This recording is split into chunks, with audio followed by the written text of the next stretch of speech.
Another day, another blank canvas. Wanted to take a look at how interesting and awesome it can be to develop agents where I, for example, acted just as the template, the code, the framework, the infrastructure organizer.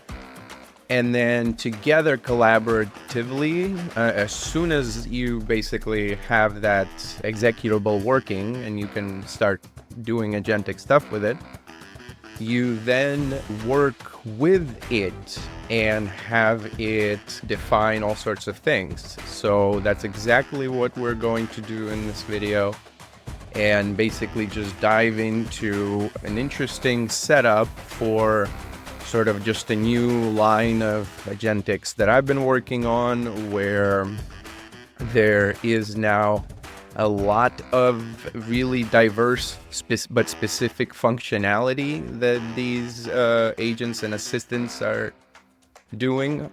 I've begun to work with these entities, or essentially our agents.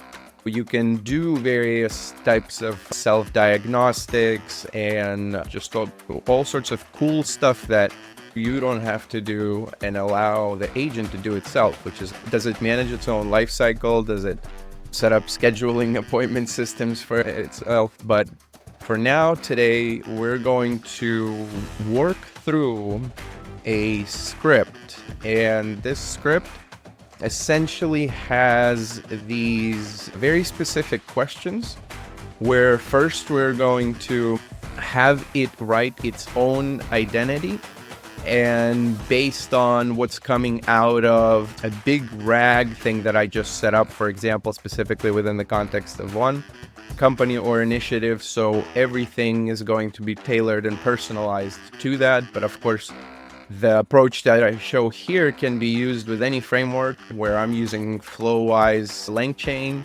JS, and this could be done in raw LangChain and Crew AI. And it's more so about not so much where the canvas or the endpoint is hosted and providing the functionality, but what it actually does and how it does it. What it will be is an agentic solution that will allow us to search the web in multiple ways. It's going to allow us to do scraping, to do traditional web searching, so basically all the expected and not so impressive stuff anymore. Then we are going to use a couple of custom tools that are going to let us access some additional services and improve on the quality that already comes out of the existing setup.